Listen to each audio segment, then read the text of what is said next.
Hi, everybody. Today I want to talk about something that bothers me.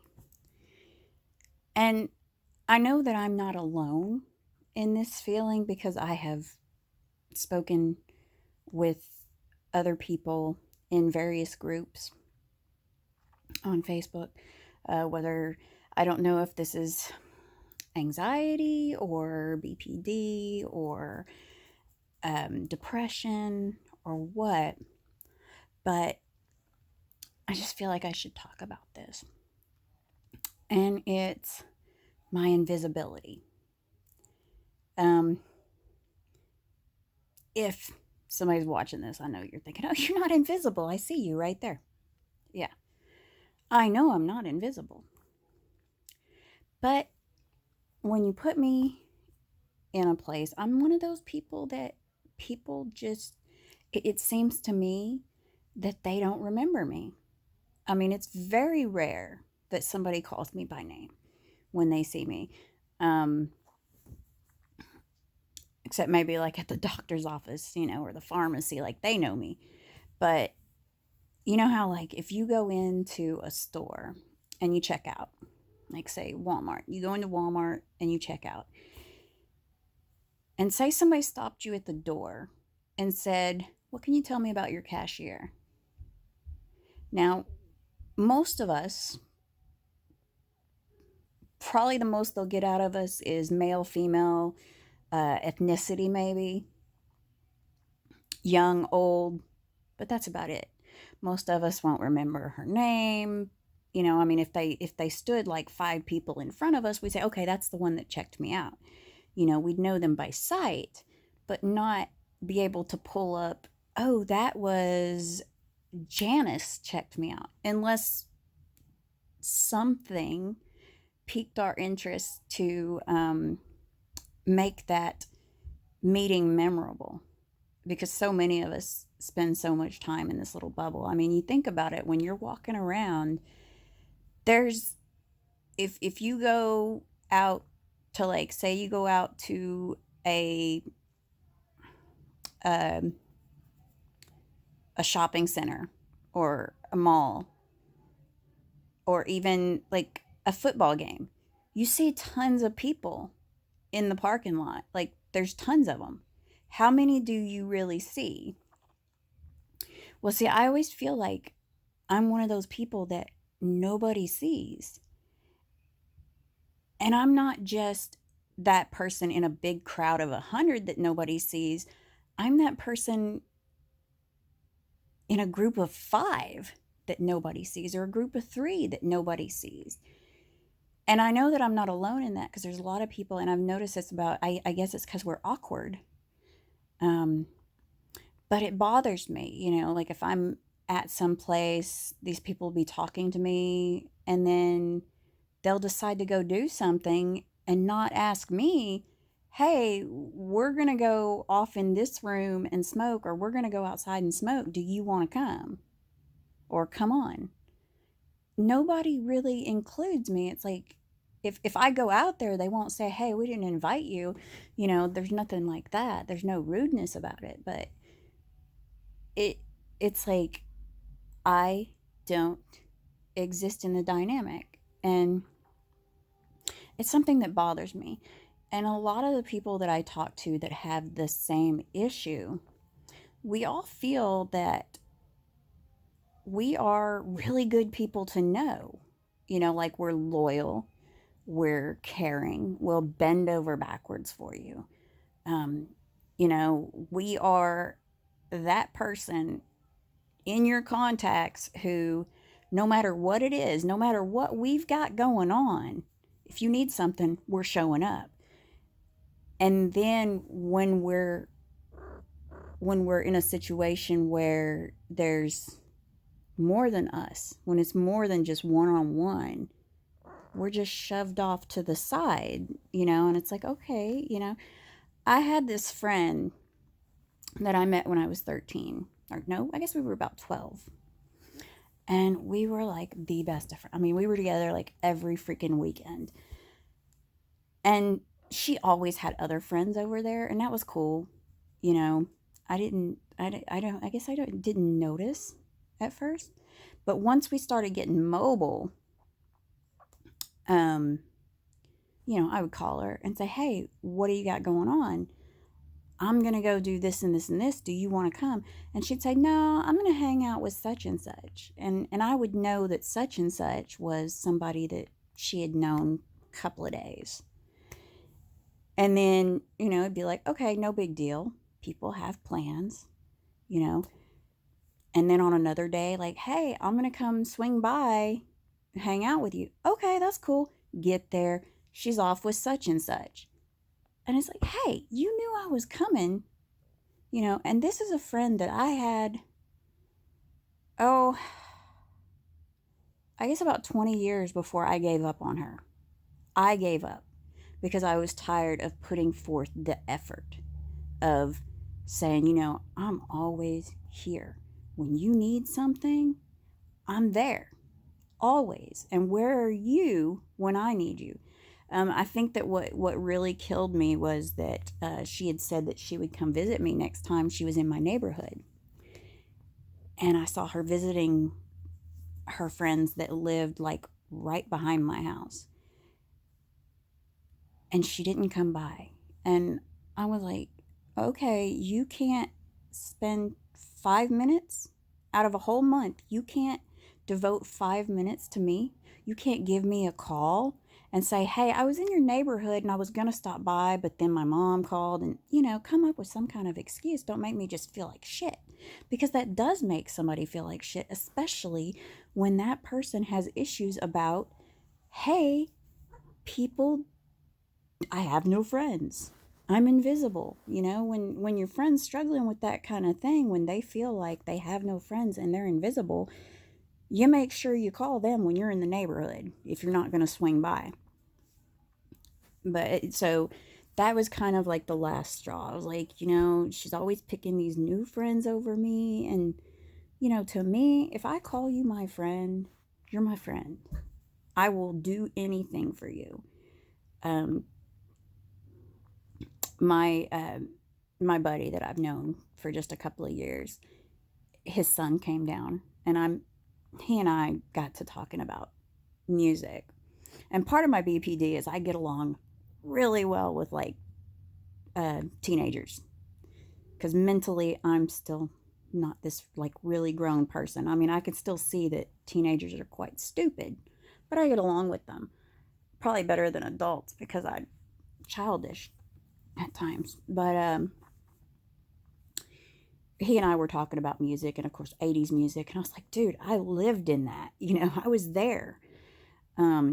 So I gave him like 16 gigs of music that I had, because I probably have about, I don't know, probably around 100 gigs of music that I've downloaded, bought, and all that. And so I gave him like a memory card with 16 gigs on it, and he was trying to pay me, and I'm like, "No, dude, I gave that to you. It's yours." And he's like, "But it's a 16 gig chip." And I'm like, "Yeah, I got tons of them laying around. It's no big deal." My kids get a new phone and they forget about their memory card. And then I forget what I did with it when they ask me for one, and then I buy a new one. So it's like I didn't have to make a special purchase of this. I had it, you know. Um, and I gripe about not having friends, and the thing is the people I want to be friends with are more interesting to me than people that want to be friends with. Because I've noticed like people that want to glom onto me tend to be, I'm not going to say stupid, but they're not at a level mentally that I want to hear anything that they've got to say. I know that's a horrible thing to say. I'm not going to call them stupid, but some people, it is really painful for me to talk to them, because it's like, "Hey, I'm over here and you're over there." It's kind of like with music. If I'm talking to somebody about all the stuff I like, and then they're coming up with like New Kids on the Block and NSYNC, it's like, okay, well, maybe one song I like, but I was never hot on the whole. I'm like, no. Or if they're talking about all kinds of girly things, and I'm like, no, that's just not me. I guess that's why I've always preferred guys, is because guys always talk about stuff that I am cool with, and plus, you don't have to be. Um, I don't know. I feel more free around guys. I mean, women can be such shit stirrers. That's what kills me about that one friend I had. She was not, for 20 years, she was not a shit stirrer. She was not somebody who would talk behind your back. Um, if she was nice to your face, she wasn't going to talk about you, and that's what I really liked about her. She was like probably the only girl I've ever been friends with for a good length of time that didn't piss me off in that way. But I was invisible, and I was tired of being hurt by her only calling me after she had called everybody else. You know, that kind of thing just really, and it happens all the time. I mean, even, like my husband knows what a big deal it is. Like if he goes out to get something to eat and he forgets that, like he went to Moe's one time and he forgot that he and I went to Moe's one time, and I found something I liked. So the next time he went, he was like, oh, she doesn't like Moe's. So he didn't order me anything. And he knew I was hungry. And he didn't. So he come back with nothing. And I had been sitting there waiting on him to bring me food back. And he's like, well, you don't like Moe's. And I'm like, last time we went, I got this. He's like, oh, yeah, you did. And I was like, and you didn't even call to like see if I wanted Taco Bell or McDonald's or something. To me, that was like a big mess up, because that really hurt my feelings. And I know he didn't do it intentionally, but with me and these other people, it's not that it's intentional. We don't look at it as we're invisible, and people choose to hurt us. It's just the way it is. I mean, it seems like that, and every time it happens, we're disappointed, but we're not surprised. And that's really sad when you think about it. I mean, some people would throw a big ass fit, but we're so used to it when somebody says, "Oh, I forgot.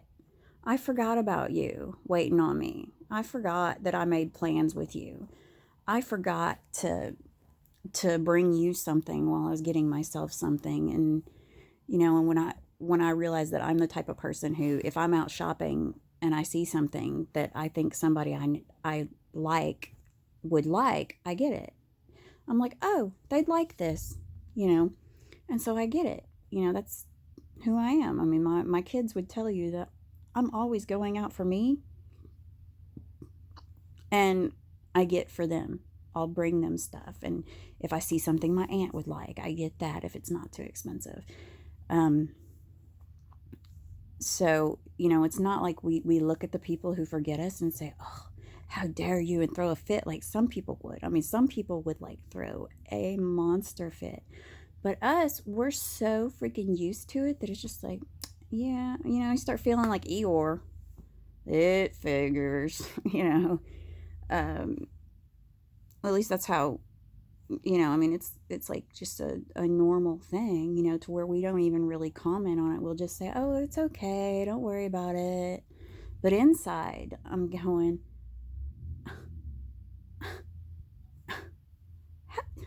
why'd you forget me? Why am I not important enough to be like right there? I mean, especially with my husband, it was like, how could you forget about me? And not only did he forget about me that day, he had my daughter with him, one of my kids.